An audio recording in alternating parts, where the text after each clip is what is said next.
राज्य केंद्र हो गया, राज्य हो गया और पंचायती राज। देखिए केंद्र देश को रिप्रेजेंट करता है, राज्य राज्यों को रिप्रेजेंट करते हैं और पंचायती राज पंचायत को रिप्रेजेंट करती है।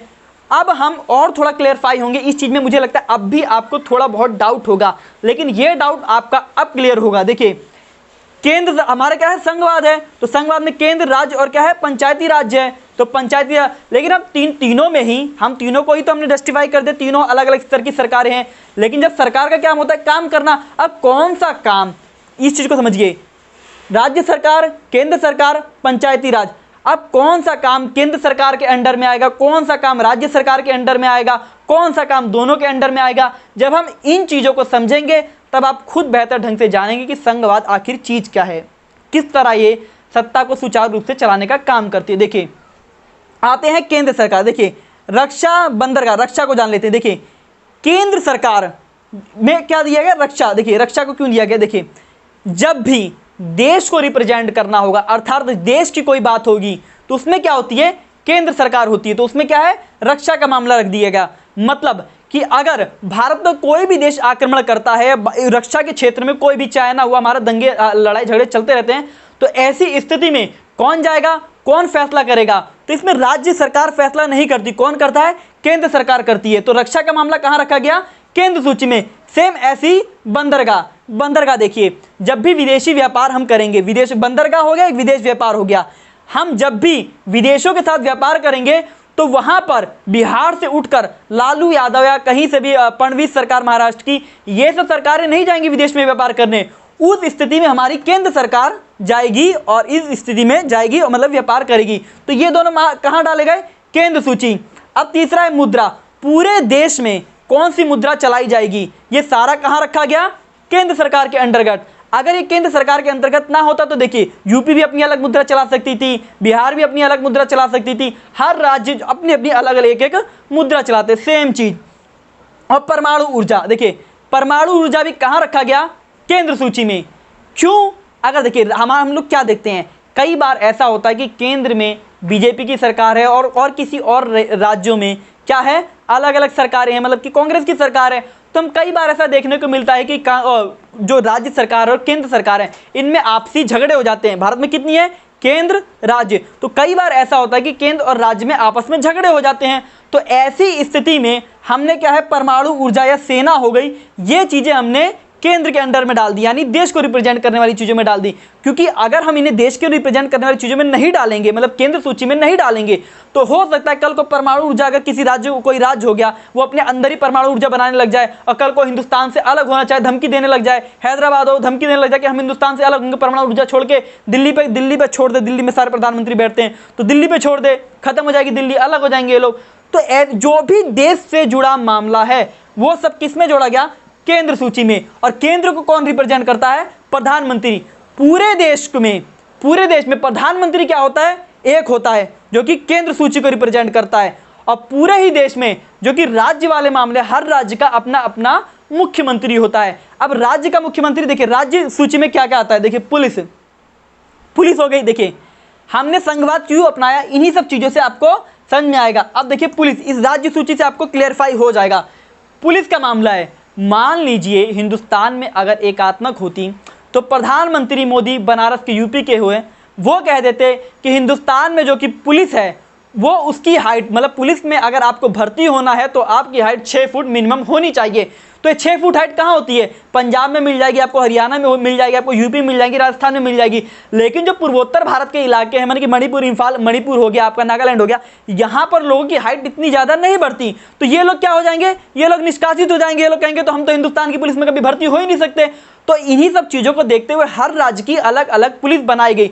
तो अब आपको ये चीज़ें क्लियर हो रही होंगी कि क्यों हमने राज्य, मतलब कि राज्य व्यवस्था चुनी, क्यों हमने केंद्र व्यवस्था, राज्य व्यवस्था और इतनी नीचे नीचे व्यवस्थाएं चुनी, क्यों चुनी, ताकि हर राज्य की, देखिए हर राज्य की अपनी अपनी चीज़ें हैं, अपने अपने कल्चर हैं, अपने अपने लोग हैं, अपनी अपनी संस्कृति है।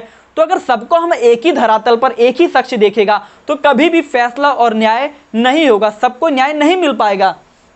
सेम ऐसी पशुपालन, मान लीजिए कि अगर हमारी जो केंद्र सरकार है, मान लीजिए एकात्मक होती तो वो कह देती कि भारत में जो कि है एक पशु पर बैन लगा देती कि इस पशु को, मान लीजिए समस्या है कि उत्तर प्रदेश की, उत्तर प्रदेश में क्या है, नीलगाय बहुत ज़्यादा जनसंख्या में है, तो वो लोग क्या है कि उत्तर प्रदेश के लोग क्या चाहते हैं कि नीलगाय को मार दिया जाए क्योंकि फसल बर्बाद करती है। तो केंद्र सरकार उठा के फैसला ले लेती कि हमारे जो देश में जितने भी नीलगाय हैं उन्हें मार दिया जाए। लेकिन इन्हीं नीलगाय का पूर्वोत्तर भारत में इस्तेमाल होता है। ये लोग आपस में मतलब कि मतलब कि ये लोग सामान ढोने होने में कई जगह आपको जनजातियों में ये लोग इस्तेमाल करते हैं मतलब नीलगाय का।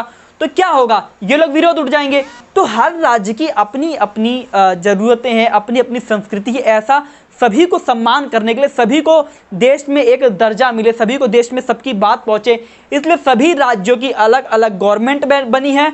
हर राज्य की अपनी गवर्नमेंट है और इन सारी गवर्नमेंट को कंट्रोल करने के लिए, इनकी एकता को मजबूत करने के लिए हमारे देश में बैठती है एक केंद्र सरकार जो कि देश को रिप्रेजेंट करती है। अब आई चीज़ें समझ में। अब आपको देखिए, राज्य सूची हो गया, केंद्र सूची हो गया। केंद्र सूची में देश से जुड़े मामले, मतलब कि जो भी अंतर्राष्ट्रीय स्तर या जो भी हमारे प्रधानमंत्री रहेंगे। राज्य सूची से मतलब राज्य स्तर के मामले जो कि राज्यों में देखे जाएंगे कि राज्यों में क्या चीज़ अच्छी होनी चाहिए, वो अपने अपने राज्य के मुख्यमंत्री कर सकते हैं। ऐसा नहीं है कि बिहार का मुख्यमंत्री कोई फैसला लेता है वो महाराष्ट्र में होगा, क्योंकि दंगे हो जाएंगे। ऐसी स्थिति में राज्य सूची बनाए, सब राज्य के लोग अपने अपने फैसले लें। तीसरे स्तर पर आता है सामवर्ती सूची। सामवर्ती सूची में वो मामले डाले गए जो केंद्र और राज्य दोनों में ही एक समान है। अब देखिए, शिक्षा का मामला, शिक्षा हो गया, वन हो गया, और क्या हो गया आपका, हो गया लोगों का संगठन, मतलब कि मजदूरों का संगठन। देखिए, वन और शिक्षा। देखिए, सामवर्त सूची में वो फैसले डाले गए जो फैसले पूरी दुनिया में, मतलब पूरे हिंदुस्तान में एक समान लागू होंगे। अब देखिए, शिक्षा का जो है वो चाहे आप किसी भी राज्य सरकार मान लीजिए, केंद्र सरकार मान लीजिए, हमारे जो भी लोग हैं सभी हिंदुस्तानी चाहते हैं कि शिक्षा का स्तर डेवलप हो। तो वहाँ पे हम कोई भी फैसला हमारी केंद्र सरकार लेती है, राज्य सरकार लेती है, वो सभी चाहते हैं कि शिक्षा का स्तर बेहतर हो, वो पूरी देश में एक समान है। तो शिक्षा को डाला गया सामवर्त सूची में। सामवर्त सूची वो सूची होती है जहाँ पे केंद्र सरकार और राज्य सरकार दोनों मिलकर अपना फैसला ले सकती है। लेकिन अगर किसी मामले में दोनों में विरोध होता है, मतलब आपसी टकराव हो जाता है, मान लीजिए कि शिक्षा के क्षेत्र में यूपी सरकार कहती है कि हम 8वीं तक के बच्चों को पास करते हैं और केंद्र सरकार उसमें कूद पड़े कि नहीं, 8वीं तक को आप बोर्ड कराइए, 8वीं तक को आप ऐसे ही पास नहीं कर सकते। उस स्थिति में, झगड़े की स्थिति में हम केंद्र की बात को मान लेते हैं, उसमें केंद्र सरकार प्रबल है। खैर, दूसरा है वन का मामला। देखिए, हिंदुस्तान में क्या, हिंदुस्तान ना सिर्फ देखिए पूरी दुनिया में देखिए आप, वन को हर कोई चाहता है कि जंगलों को बचाया जाए। तो हिंदुस्तान में भी जंगलों को बचाया जाए, चाहे पूरे हिंदुस्तान में कहीं भी जंगल तो सबके लिए फायदेमंद है। तो जंगल क्या है, एक देश का मसला है। तो ऐसी स्थिति में जंगल पे राज्य सरकार भी फैसला ले सकती है, केंद्र सरकार भी फैसला ले सकती है। और जब दोनों ही जिन जिन मामलों में फैसला ले सकते हैं वो तो सामर्थ्य सूची में आते हैं। और अगर इन दोनों में विरोध हो तो कौन जाता है, केंद्र सरकार की बात मानी जाती है।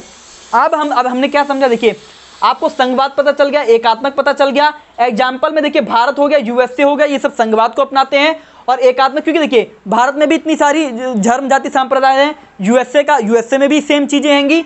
लेकिन एकात्मक जापान, ब्रिटेन, इटली, चीन, ये सब वो देश हैं जहाँ पर इतनी धर्म जाति संप्रदाय नहीं है और ये लोग अपने यहाँ पर हर धर्म जाति संप्रदाय को इतनी इज्जत भी नहीं देते। ये लोग केवल अपने जो कि मूल नागरिक है केवल उनकी इज्जत है। भारत में क्या है, चाहे आप किसी भी देश को हो, आप आइए, आपको सबको नागरिकता बड़े आसानी से दे दी जाएगी। और ये हिंदुस्तान बहुत बड़ी मूर्खता करता है। खैर, ये लोग नहीं करते, तो ये लोग इतनी समस्या नहीं, केवल एकात्मक अपना सकते हैं। ये लोग एकात्मक इसलिए अपना सकते हैं, एक फैसला देंगे सभी लोग मान लिए जाएंगे, कोई इतना झगड़ा है नहीं। संघवाद, भारत, यूएसए, देखिए सारी चीजें होगी। राज्य सूची, केंद्र सूची, सामर्थ्य सूची, ये तीन चीजें क्यों अपनाई गई, ये तीन चीजें राज्य सूची, केंद्र सूची। देखिए जब भी संघवाद होता है, राज्य सरकार, केंद्र सरकार और नीचे पंचायती सरकार, इन सब में क्या है, आपसी झगड़े ना हो, तो इसलिए काम को डिवीजन में बांट दिया गया कि केंद्र सरकार ये काम करेगी, राज्य सरकार ये काम करेगी, सामर्थ्य सूची अपने अपने काम करेगी। इसमें दोनों मामले आते हैं। तो ये तीनों ही सूची में, ताकि आपस में भविष्य में कभी झगड़े ना हो सके। और तीनों में ही सबसे प्रबल हमने किसको रखा है, केंद्र सरकार को। अब देखिए, जो कि एग्जाम, अगर आप गवर्नमेंट जॉब के एग्जाम की तैयारी करते हो तो बहुत बार पूछा जाता है कि संघवाद एक ऐसी व्यवस्था, ये किस देश से ली गई। तो हिंदुस्तान में संघवाद कहाँ से लिया गया है, ये हमने कनाडा के संविधान से कॉपी किया है। मतलब कनाडा के संविधान से हमने संघवाद की ये व्यवस्था हमने हिंदुस्तान के शासन व्यवस्था में अपनाई है। देखिए अब हम जानते हैं, आपके टीचर भी आपको ये चीज़ नहीं बताएंगे, संघवाद कितने प्रकार का होता है। संघवाद होता है 3 प्रकार का, कन्फेडरल, फेडरल और यूनियन।